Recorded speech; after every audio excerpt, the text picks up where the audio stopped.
오늘 말씀은 아름다운 발과 아름다운 손에 관한 말씀입니다.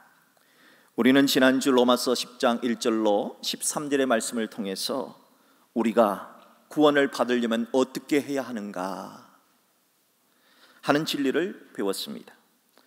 우리가 구원을 받기 위한 방법은 내 입과 내 마음에 있다고 했습니다. 입과 마음으로 어떻게 하는 것이 구원을 받는 겁니까? 내 입으로 예수님이 나의 주님이시라는 것을 시인하는 겁니다. 나를 구원해 주실 주님은 예수님이다 하는 바른 지식을 갖는 것이지요. 그러나 입술로만 예수님이 나의 주님이다 시인하는 사람이 있어요. 기도하는 척, 주님을 찬양하는 척 하는 사람이 있습니다. 그래서 지식만으로는 안 된다는 겁니다. 그래서 마음이 필요합니다. 내 마음으로 나도 예수님처럼 부활할 것을 믿는 구원에 대한 바른 마음이 있어야 한다는 겁니다. 이것이 성경이 말해주는 구원에 대한 올바른 마음입니다. 그러나 마음으로도 믿는 척하면서 실제로는 믿지 않는 사람들이 있습니다. 진짜 부활을 믿는다면, 진짜 천국이 있음을 믿는다면 그렇게 하지 말아야 되는 사람들이 있습니다. 성경은 심지어 귀신들도 하나님을 믿는다 했습니다. 믿음도 짝퉁이 있다는 겁니다. 믿음도 가짜가 있다는 겁니다. 그래서 우리가 구원을 받기 위해서는 입과 마음 외에 또 다른 한 가지가 필요한데 그것이 뭐냐? 바로 오늘 설교 제목에서 아름다운 손과 발이 필요하다 했던 겁니다. 예수님을 나의 주님으로 시인하는 입은 올바른 지성을 의미합니다. 나도 예수님처럼 부활할 것을 믿는 마음, 이것은 올바른 감성을 뜻합니다. 그렇다면 아름다운 손과 발은 예수님의 말씀을 따라 살고자 하는 바른 의지를 의미한다 할 수 있습니다. 저는 오늘 로마서 10장 14절로 21절의 말씀을 통해서 우리가 구원을 받기 위해서 필요한 세 가지, 올바른 지성, 올바른 감성, 그리고 오늘 올바른 의지에 대한 아름다운 손과 발에 대한 이야기를 나누면서 여러분과 함께 은혜를 나누고자 합니다. 과연 성경은 어떤 손, 어떤 발이 아름다운 손과 발이라고 말씀하실까요? 이 세상에는 아름다운 발이 참으로 많이 있습니다. 언젠가 아름다운 발이라고 하는 글과 함께 사진을 본 적이 있습니다. 자, 지금 보여드리는 첫 번째 사진은 세계적인 발레리나 강수진 씨의 발입니다. 여러분 눈에는 정말 이 발이 아름다운 발이라고 보여집니까? 왜 세상 사람들은 이 발을 아름다운 발이라고 할까요? 세계적인 발레리나 강수진 씨는 이 발과 관련해서 이런 말을 했습니다. 아침에 눈을 떴을 때 제 발이 아프지 않은 날은 내가 어제 연습을 게을리 했구나 라고 반성을 합니다. 여기가 끝이고 이 정도면 됐다라고 안주할 때 저의 예술의 인생은 거기서 끝나버리고 마는 것입니다. 이래서 사람들은 저 강수진 씨의 발을 보고 아름다운 발이라고 합니다. 이렇게 최선의 마음, 최선의 노력을 다한 사람의 발은 아름다운 발입니다. 또한 세상 사람들은 어떤 것을 아름다운 발이라 하느냐? 성전보를 전해주는 발을 아름다운 발이라고 합니다. 올림픽의 꽃이라 불려지는 경기가 있지요. 바로 마라톤입니다.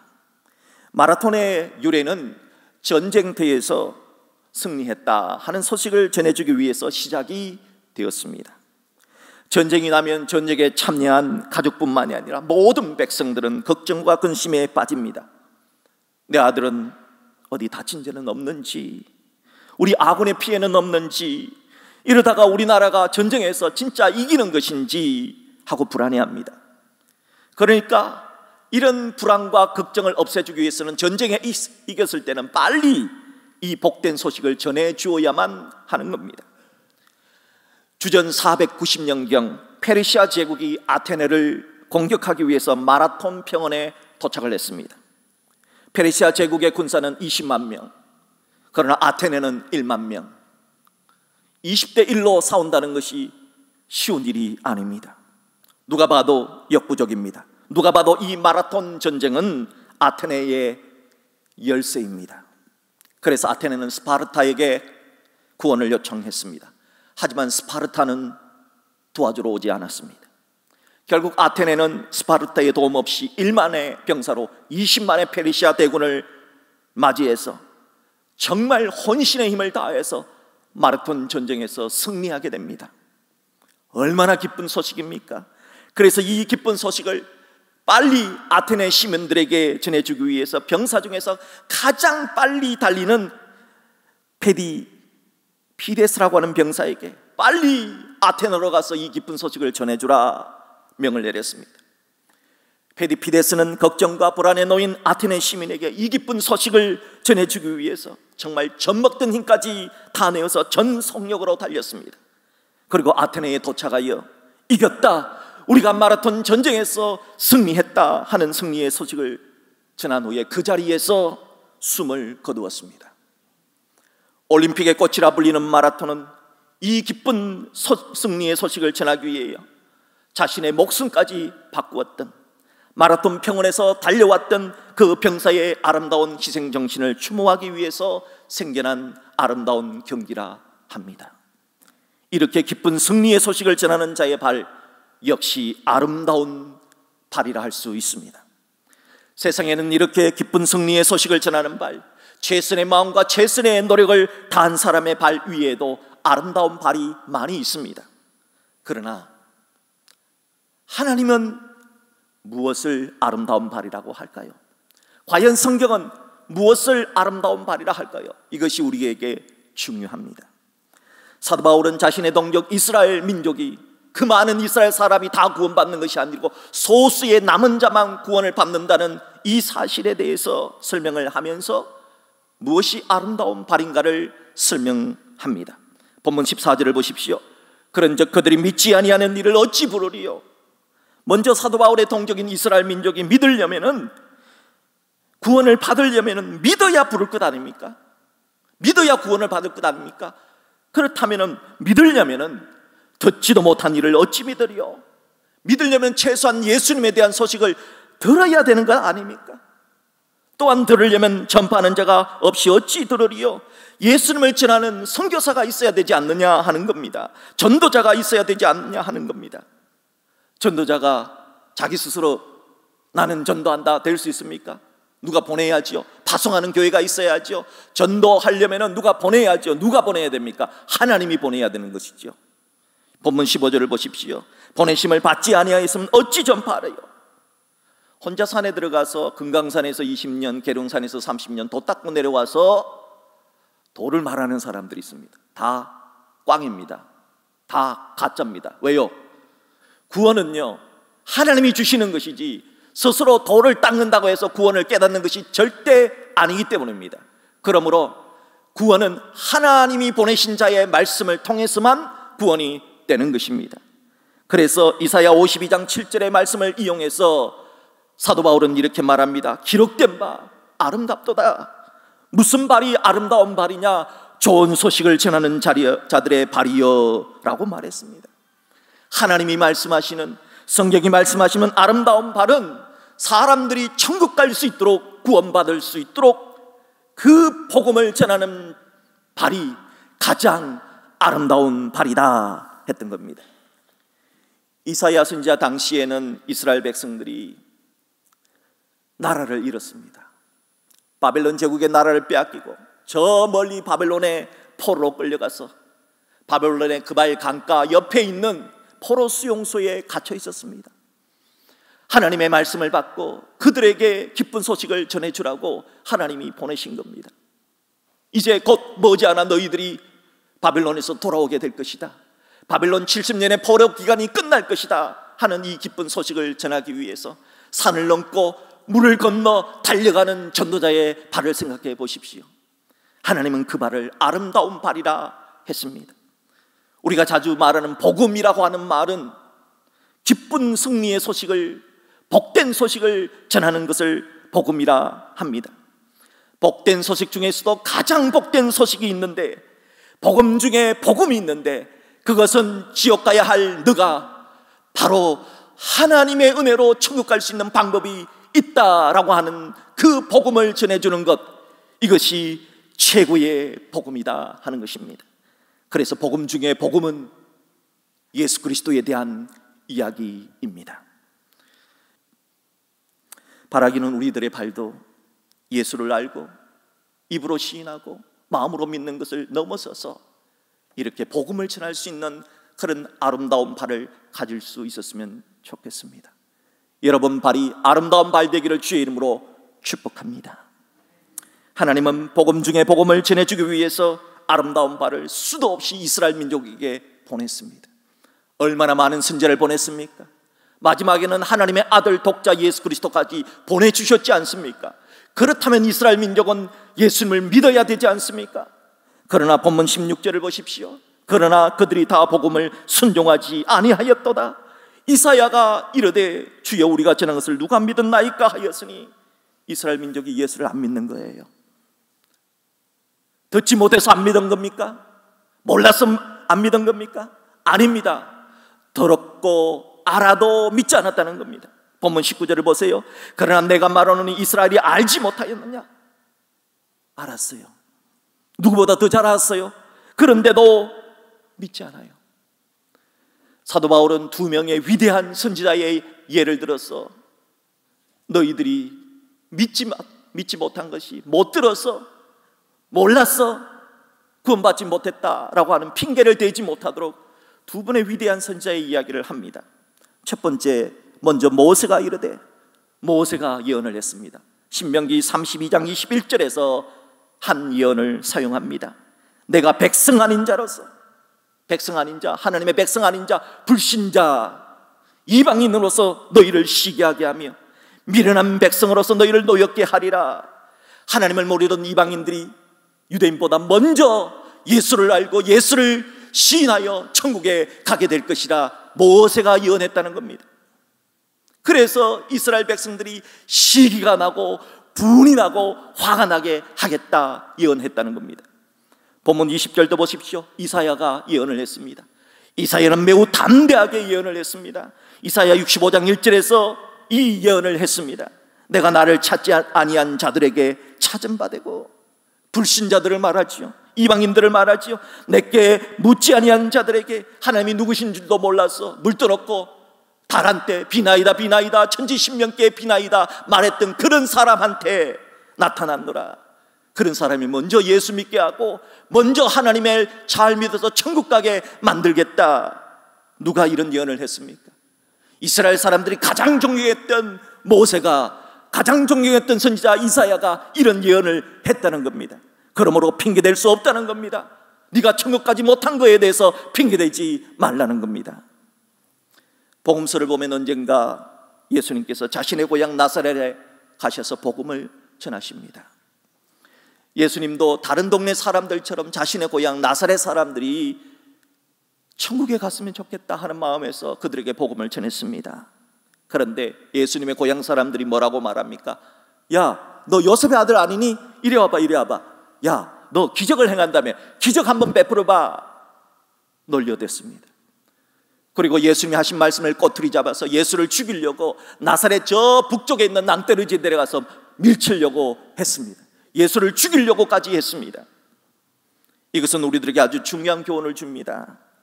많은 분들은 어떻게 하면 믿음이 생길 수 있느냐 묻습니다. 여러분, 어떻게 하면 믿음이 생깁니까? 어떻게 하면 믿음이 자랍니까? 거기에 대해서 오늘 하나님은 본문 17절에 그 답을 주십니다. 어떻게 하면 믿음이 자랄까요? 합독합시다. 시작. 그러므로 믿음은 들음에서 나며 들음은 그리스도의 말씀으로 말미암았느니라. 믿음은 어떻게 자랍니까? 들음에서 나는 겁니다. 하나님의 말씀을 잘 들어야 됩니다. 예배 시간 설교를 할 때 하나님의 말씀을 잘 들어야 됩니다. 들어야 믿음이 자라는 겁니다. 그런데 어떤 걸 들어야 되냐? 말씀을 들어야 돼요. 그리스도의 말씀을 들어야 돼요. 세상 사람들 말에는 기울이면서 왜 하나님의 말씀에는 기울이지 않느냐, 그렇게 말하고 있는 겁니다. 많은 사람들은 예배 시간에 와서 엉뚱한 생각합니다. 아, 내가 가스불 켜놓고 왔나? 잠그고 왔나? 집에 불을 나올 때 끄고 왔나?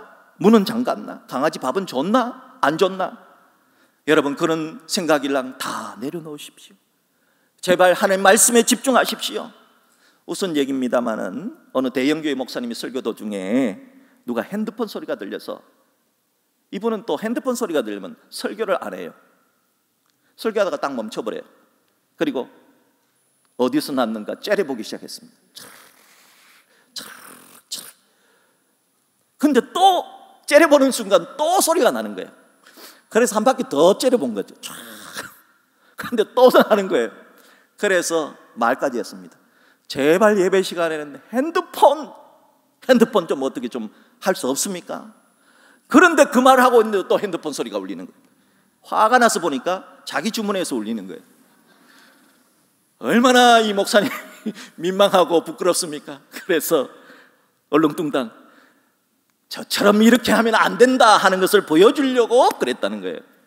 말도 안 되는 핑계를 대면서 부끄러운 시간을 모면했다 하지요. 여러분, 하나님의 말씀에 집중하셔야 됩니다. 하나님의 말씀에 집중하지 않고 설교 시간에 딴짓하고 딴 생각하면 절대로 믿음이 자랄 수가 없다는 겁니다. 이스라엘 사람들이 복음 중에 복음, 예수님에 관해 듣지 못해서, 알지 못해서 그런 것 아니다 하는 겁니다. 들음에도 알았음에도 예수님을 거부하고 불순종했다는 것입니다. 하나님은 그렇다면 이런 이스라엘 사람들을 포기한 것일까요? 아닙니다. 다른 근데 하나님은 절대 포기하지 않으신다는 겁니다.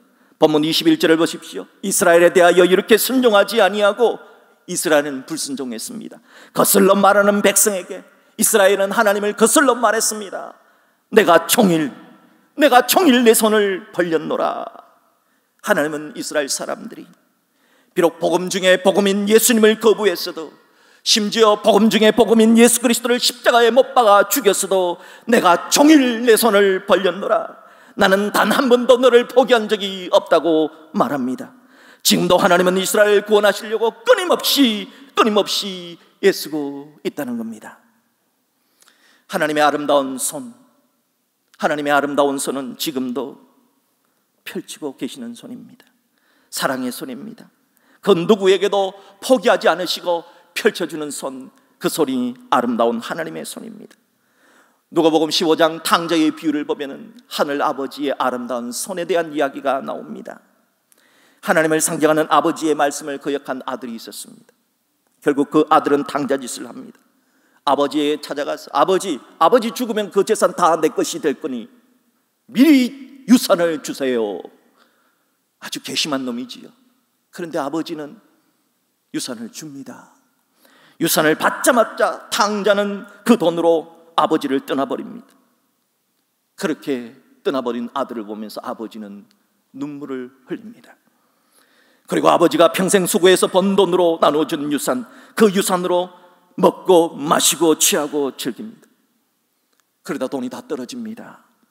그동안 함께 먹고 마시고 즐거웠던 친구들은 나무라라 합니다. 그때서야 깨닫습니다.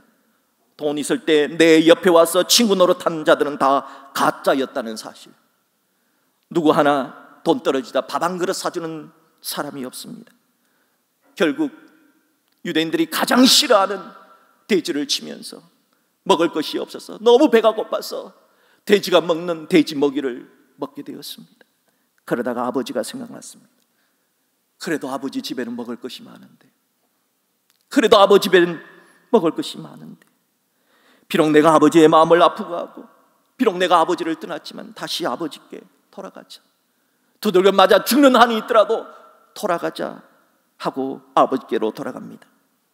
그때 아버지가 어찌했던가요? 탕자가 돌아갔을 때 내 이놈 여기가 어딘 줄 알고 하고 두들겨 팼던가요? 하늘 아버지는 절대 그렇지 않습니다. 하늘 아버지는 아직도 거리가 멀지만 아버지께로 돌아오는 그 아들을 불쌍히 여겨 달려가 두 팔을 벌리고 껴안아 줍니다. 입을 맞추고 잔치를 벌이고 환대해 줍니다. 하늘 아버지의 손은 탕자에게 받아준 손처럼 닫아버리지 않는 손, 지금도 벌리는 손입니다. 이것이 하늘 아버지의 아름다운 손입니다. 사랑하는 성도 여러분, 하나님은 오늘 우리에게 말합니다. 너희들의 손도 아름다운 손이 될 수 없느냐고. 제가 설교를 준비하면서 아프가니스탄에서 희망의 프로젝트를 하는 아름다운 하나님의 사람 권순영 박사에 대한 이야기를 유튜브로 보게 되었습니다. 권순영 박사란 분은 콩 박사예요. 콩. 미국에서 유학을 해서 세계적인 식품 회사인 네슬레에서 근무를 하게 되었습니다. 이분은 콩을 연구해서 콩에 관한 최고의 권위자가 되어서 학문적으로도 경제적으로도 아주 평안한 상태가 되었습니다. 그런데 50대 중반의 어느 날 아프가니스탄 사람들이 전쟁으로 인해서 영양실조로 많은 사람들이 굶어 죽어가고 있다 하는 뉴스를 듣게 됐습니다. 그동안 자신은 믿음으로 산다고 살아왔지만 자신만을 위해서 손을 사용했다 하는 생각이 번쩍 들더랍니다. 그래서 22년간 몸담고 있는 네슬레 회사를 떠나서 아프가니스탄의 영양실조에 걸려 죽어가는 사람들을 돕고자 아프가니스탄으로 갔습니다. 그곳에서 콩을 심었습니다. 프로젝트는 희망의 콩 프로젝트입니다. 콩으로 아프가니스탄에 만연했던 영양실조의 문제를 조금씩 해결하였습니다. 뿐만 아니라 아프가니스탄 사람들이 콩을 재배하고 수확하는 기술을 통해서 경제적으로 자립하도록 도와주었습니다. 이렇게 희망의 콩 프로젝트가 잘 이루어지자 이슬람교를 믿는 아프가니스탄 사람들에게 복음을 전하게 되었는데, 사람이 다른 사람들이 말하는 말은 안 들어도 저 콩 박사가 하는 말은 다 좋은 굿뉴스일 거야 하면서 복음을 받아들이고 예수 믿는 사람이 늘어나기 시작했다는 겁니다. 콩 박사인 권순영 박사가 우리에게 이런 말을 해줍니다. 콩은 참 고마운 식물이라는 겁니다. 콩은 한번 자란 곳에서 질소라고 하는 비료를 만들어내는데, 이 질소가 다른 작물들을 잘 자랄 수 있도록 도와준다는 겁니다. 사람도 콩처럼 남을 위해서 좋은 이웃이 되어진다면 우리가 사는 세상이 좀 더 아름다운 세상이 되지 않겠느냐고 말합니다. 콩을 통해 오랜 전쟁으로 인해 영양실조와 굶어가는 사람들을 살린 손, 얼마나 아름다운 손입니까? 또한 이 권 박사처럼 척박한 땅에 희망의 콩을 심듯 복음의 씨를 심는 선교사들과 전도자들의 손, 얼마나 아름답습니까? 또한 지금처럼 코비드19 때문에 어려운 시절에도 변함없이 예배하는 여러분들의 손, 얼마나 아름다운 손입니까? 하나님의 자녀된 성도 여러분, 이 시간 여러분을 위해 십자가에서 두 손을 벌리신 채 못 박히신 예수님의 아름다운 손을 묵상해 보십시오. 예수님 왜 두 팔을 벌리고 십자가에 못 박히셨는지, 이 시간 여러분을 위해 십자가에서 두 발을 모은 채 못 박히신 예수님의 아름다운 발을 묵상해 보십시오. 예수님의 발은 왜 십자가에 못 박혔는지, 그리고 오늘 말씀을 통해 결단했으면 좋겠습니다. 우리의 입이 세상의 거친 말, 세상의 뉴스를 재생산하는 말이 아니라 주님을 드러내는 아름다운 입이 되고, 우리의 마음, 세상 모든 사람들은 절망을 노래하지만 우리는 부활을 믿는 사람으로서 부활을 노래하고 희망을 노래하는 그런 마음, 우리의 발, 복음 중에 복음인 예수 그리스도를 나타내는 발, 그 복음을 전하는 아름다운 발, 그리고 우리의 손, 하나님처럼 탕자가 돌아올 때 맞아준 하나님의 손처럼 사랑을 베푸는 그런 손이 되길 주의 이름으로 축복합니다. 구원은 입과 마음으로만 하는 것이 아니라, 지식과 감정으로만 하는 것이 아니라 아름다운 손과 발, 아름다운 손과 발, 우리가 예수 믿는 사람으로서의 행동을 통해서 구원은 이루어지는 것입니다. 우리 모두에게 아름다운 입과 아름다운 마음과 아름다운 손과 발이 있기를 주의 이름으로 축복합니다.